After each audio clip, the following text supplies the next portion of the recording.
சங்கீதக்காரர் சொல்றாரு, கர்த்தாவே நீங்க எனக்கு துணை செய்றீங்க, எனக்கு துணை நிக்கிறீங்க அப்படின்னு என் பகைஞர் காண வேணும். யார் நம்ம பகைஞர்? சத்ரு இல்லையா? சத்ருனால சிலப்ப மனிதர்களை எழுப்பப்பட்டு அவங்கள ஆனா மெயின் நம்மளோட பகைஞர் யாரு? சாத்தான் தான்.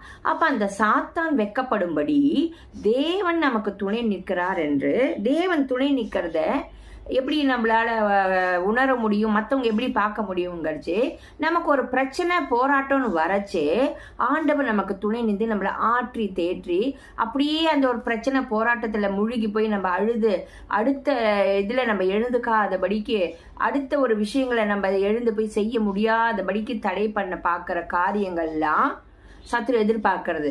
ஆனால் தேவன் நமக்கு துணை செய்யறச்சு நம்ம அந்த விஷயத்திலேயே அழுது போல வருத்தம் இருக்கும், கஷ்டம் இருக்கும், நம்ம அழறதா கூட சிலப்ப அழுகிற காரியங்கள் கூட இருக்கும். ஆனால் அது அப்படியே அழுது கொண்டு அப்படியே அந்த இடத்துலயே உட்காந்துடாதபடிக்கு, அப்படியே தேங்கிடாதபடிக்கு அடுத்த லெவலுக்கு ஆண்டவர் கொண்டு போகும்படி, அடுத்த காரியத்தை நம்ம நடப்பிக்கும்படி, தேவனுக்காக நம்ம எழும்பும்படி, குடும்பத்துக்காக எழும்பும்படி, தேசத்துக்காக எழும்பும்படி ஆண்டவர் என்ன செய்வாராம்? துணை செய்து. அந்த இடத்துல வசனத்தை பாருங்க, என்னை தேற்றுகிறதை. ஆண்டவர் நம்மளை தேற்றுச்சு நமக்குள்ள ஒரு சமாதானம் வருமா?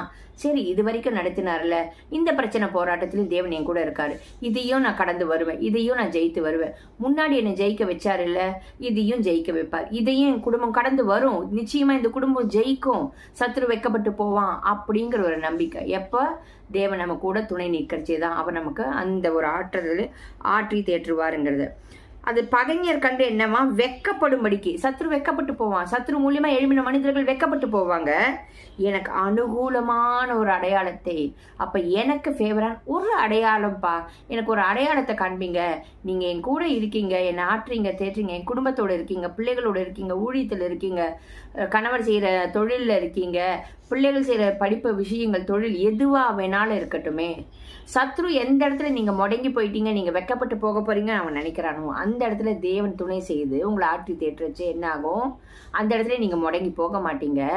அவர் அனுகூலமான ஒரு வார்த்தையை சொல்றாரு, அந்த வார்த்தையை பிடித்து கொண்டு நீங்க எழுந்து அடுத்த இதுக்கு காரியத்தை நடப்பிக்க போகும்போது சத்ரு அந்த இடத்துல வெக்கப்பட்டு போவான். ஆமீன்.